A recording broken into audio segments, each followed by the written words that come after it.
I want to show you how to play that. Now, unfortunately, there's not time in this mini lesson to show you that whole thing. I know what you're thinking. You wanted to learn that bit as well, but it would just take too long to do all that in one go. So I'm going to show you this, this rock and roll rhythm. And that's really fun to play, and that's a lot of fun, and you can get people singing along to that. And if you want to learn the whole Johnny B. Goode song, then I suggest you go onto the website and find it on the archive, and there's a whole full-length video guitar lesson where there's time to explain the whole thing to you. Okay, so let's begin. I'm going to play this thing in slow motion through to you so you really understand what I'm doing. So it goes like this. Now, I'll just give you a clue. Keep an eye on my right hand and you'll see that I'm using palm muting to make it sound sort of chunkier, like I explained when we learned how to do power chords. Okay, so let me play it through to you so you can see what I'm doing.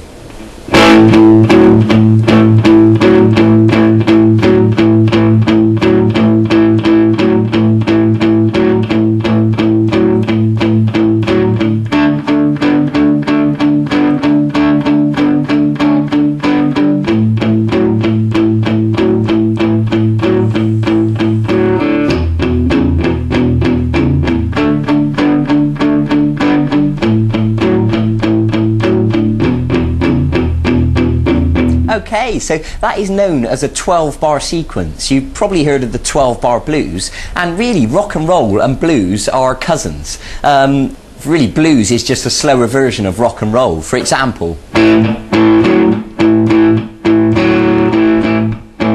that's like a blues rhythm, and a rock and roll is the same thing but faster.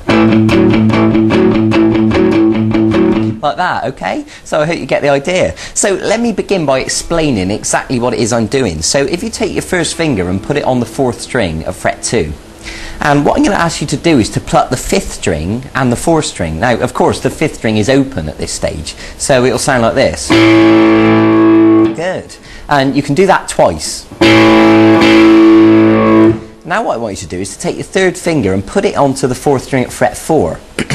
Now, of course, we don't need this note anymore. I mean, generally, I tend to actually leave it on there, but it makes no difference. So we're going to pluck the 5th string open now and the 4th string at fret 4. And now I'm going to ask you to go back to fret 2 again. So I hope that makes sense. If we join it together, it should sound like this. Okay. Now what I'm going to ask you to do is to play it twice.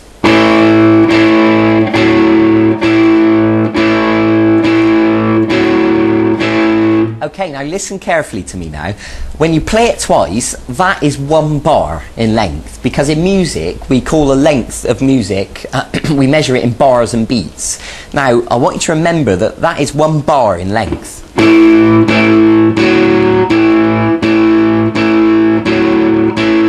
Okay, now here's the thing. I'm going to ask you to play 4 bars, so it should sound like this.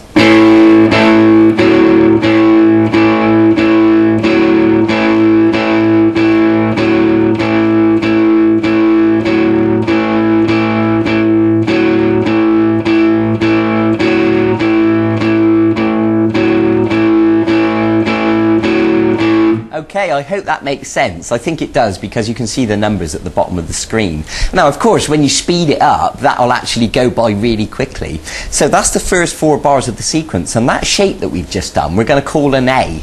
And the reason for that is because the 5th string open is an A, and that is the root note. So what we've done there is like a simple chord. So now we're going to move to a D. And what that means is we're going to move down the string. Now the 4th string open is now the root note, and of course the 4th string open is a D. And we've got our first finger now on the 3rd string of fret 2. And essentially we're going to do exactly the same thing. Obviously we're plucking the 4th string and the 3rd string now. And I'm going to ask you to play 2 bars on the D.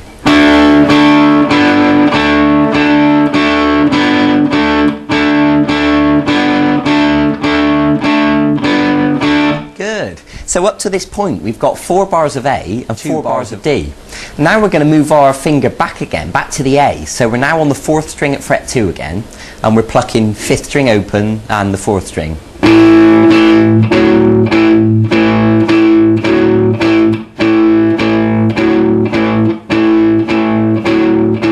So that was 2 bars of A. Okay, I hope you're following this all right, and if not, don't worry, because I'll run through it again in a second. So what we're going to do now is go to an E, and it couldn't be simpler. You're just going to move your first finger to the 5th string, fret 2, and the 6th string is open, and of course the 6th string open is an E. So you're going to pluck the 6th string and the 5th string for 1 bar.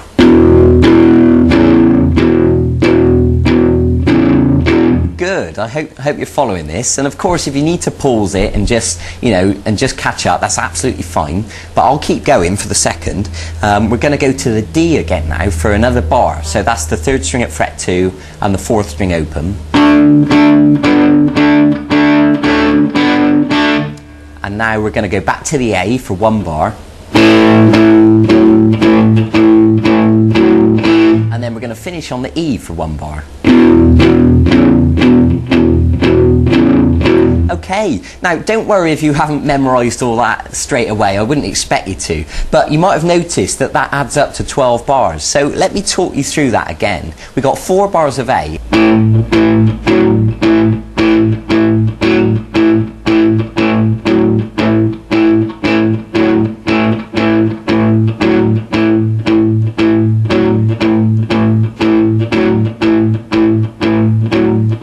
Very good. And it might be worth me pointing out, you might have noticed I'm using palm muting. Remember we learned that when we learned the power chords. I'm touching gently with the palm of my hand, just on the strings a little bit, enough to dampen the notes. Because otherwise, if we didn't use the palm muting, it would sound like this. And it doesn't quite sound as cool, okay? So we've done the 4 bars of A, just to refresh your memory, onto 2 bars of D.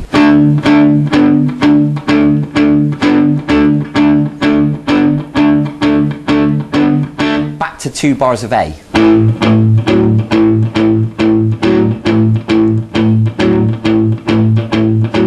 1 bar of E. 1 bar of D. 1 bar of A. 1 bar of E. Okay, I'm going to play you this now a little bit faster. So.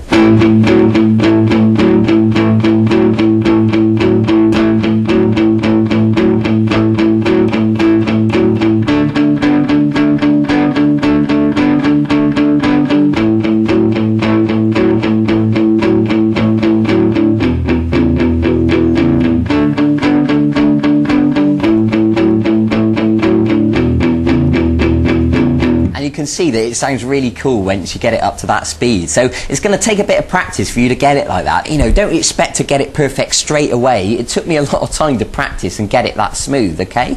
So be patient with yourself. I'm going to play it now at full speed so you can really get a feel for the energy.